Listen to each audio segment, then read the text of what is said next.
Oh wow, burger! अरे भाई, इसको देखकर तो सबका मन ललचा जाता है, चाहे वो बच्चे हो चाहे बड़े हो। पर रुकिए रुकिए रुकिए, ये बाजार का बिल्कुल नहीं है। जी हाँ, ये होममेड बर्गर है।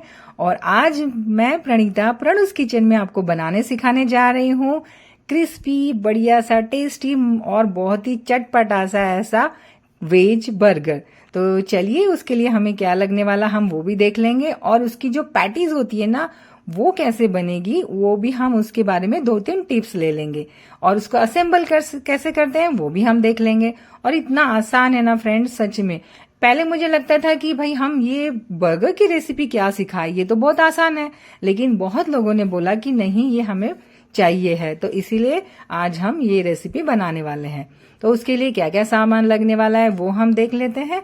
और फ्रेंड्स, यकीन मानिए, आप ये खाने लग जाएंगे ना तो आप बाजार का बिल्कुल लाना बंद ही कर दोगे। तो चल, बॉईल करने रख देंगे। कम से कम 7-8 आलू लेना है। मैं ये 5 से 6 लोगों के लिए बना रही हूँ।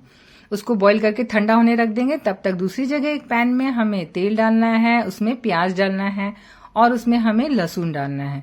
इसको अच्छी तरह से बारीक चॉप करके डालना है और अच्छी तरह से भून लेना है। खूब ज्यादा ब्राउन होने देना नहीं है।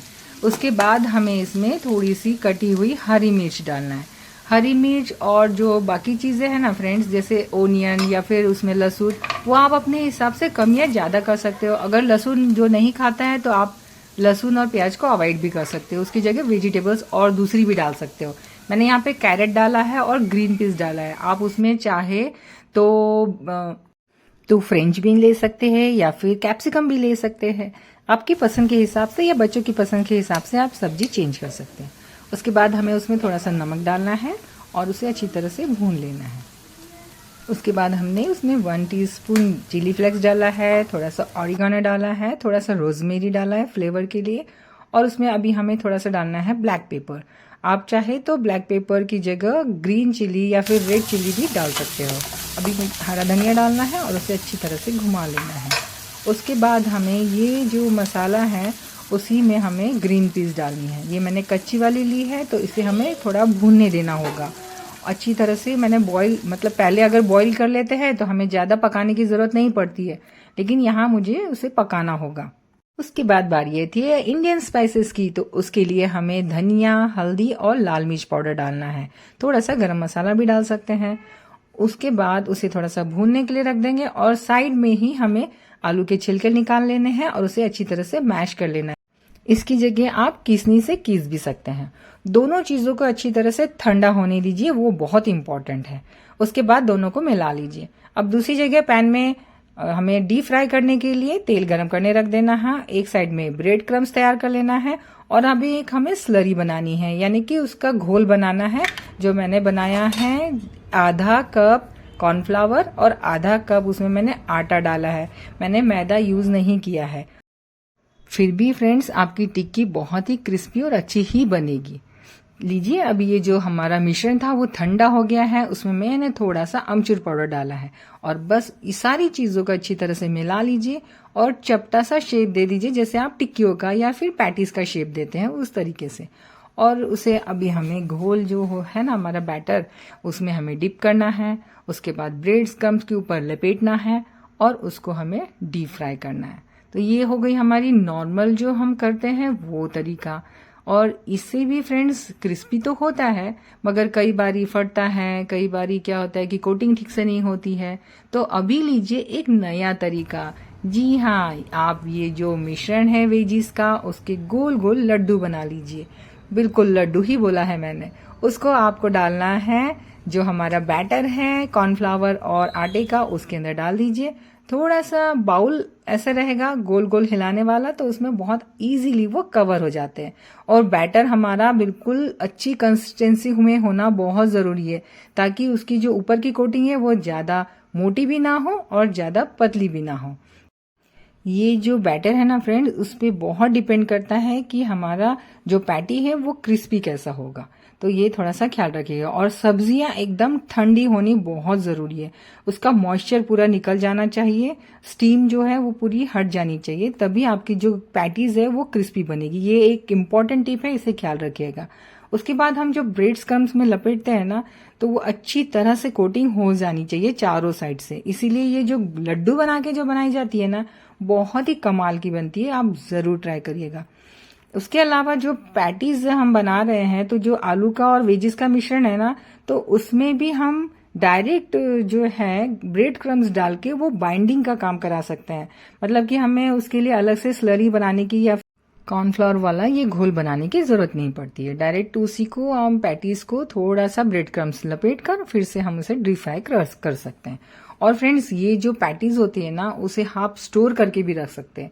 सिर्फ एक बात का ख्याल रखिएगा कि पैटीज के अंदर ओनियन और गार्लिक न डालें, उसकी जगह गार्लिक पाउडर यूज कर सकते हैं या फिर विदाउट ओनियन और गार्लिक का बना लीजिए।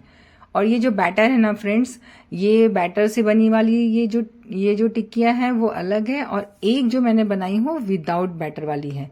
तो आपको मैं बताऊंगी, लेकिन दोनों में भी फर्क नहीं होगा और दोनों उतनी ही क्रिस्पी बनेगी। लीजिए, तेल गरम हो चुका है, अभी हमें उसे डीप फ्राई करना है। तो डीप फ्राई करते समय इस बात का ख्याल रखिए कि उसे अच्छी तरह से एक चम्मच में लेकर उसे डालिए, तो वो आपकी जो टिक्कियां हैं, जो पैटीज है, वो टूटेगी नहीं। और एक इम्पॉर्टेंट टिप्स ये भी है कि जब हम ये टिक्कियां ऑयल में तल लेते हैं, उसके बाद उसे ना हमें फ्रेंड्स एक छन्नी में निकालना है। इस छन्नी में निकालने की वजह ये होती है कि उसके अंदर जो हीट होती है ना, जो स्टीम होती है ना, वो पूरी तरह से अलग हो जानी चाहिए, मतलब उड़ जानी चाहिए। अगर हम किसी प्लेट में रखेंगे तो नीचे साइड से वो थोड़ी मॉइस्चर रह जाएगी और टिक्की जो है वो नरम हो जाएगी। ये बात का ख्याल रखिएगा। तो चलिए, ये हमारी पैटीज बनके रेडी हो गई है। अभी आप उसमें से पता भी नहीं कर पाएंगे कि बिना कोटिंग वाली कौन सी और कोटिंग वाली क्रिस्पी बनी है। आप आवाज सुन रहे हो? ये देखिए, इस तरह से क्रिस्पी बननी चाहिए। ये देखिए। ओके फ्रेंड, तो चलिए अब तैयारी है असेंबल करने की। तो उसके लिए हमने बन को बटर के साथ थोड़ा सेक लिया है, चीज भी आ गया है, लेट्यूस भी आ गया है, वेजिटेबल्स भी आ गई है, और अब ये मियोनीज भी हमने डाल दिए हैं। मैंने वेज मियोनीज ली है, उसके ऊपर हम टमाटो डालेंगे, ओनियन डालेंगे। ये ऑप्शनल है, आपकी इच्छा हो तो डालिए, नहीं तो फिर आप प्लेन भी खा सकते हैं। उसके बाद उसके ऊपर से लेट्यूस डालिए और बढ़िया सी टिक्की डालिए। अब दूसरे साइड के बन के ऊपर एक सॉस लगा लीजिए। आप इसमें मेयोनीज सॉस और या फिर मेयोनीज भी लगा सकते हैं। आप चाहे तो सादा खाइए या फिर चीज की स्लाइस डाल दीजिए, उससे भी बहुत मजा आ जाता है, दुगुना मजा आ जाता है, तो वो भी आप डाल सकते हैं। ये तो हो गई प्लेन वाली बच्चों के लिए। अब हम बनाने जा रहे हैं बड़ों के लिए थोड़ी सी स्पाइसी वाली।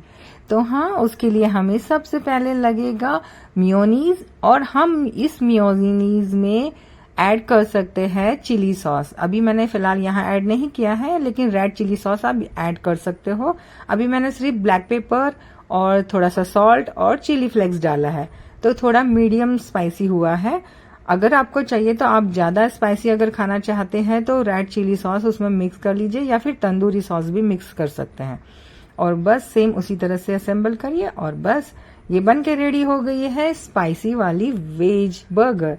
तो लीजिए फ्रेंड्स, आप इस क्रिस्पी करारे पेटीज के साथ वेज बर्गर का मजा उठाइए, और हम मिलते हैं अगले किसी खास रेसिपी में।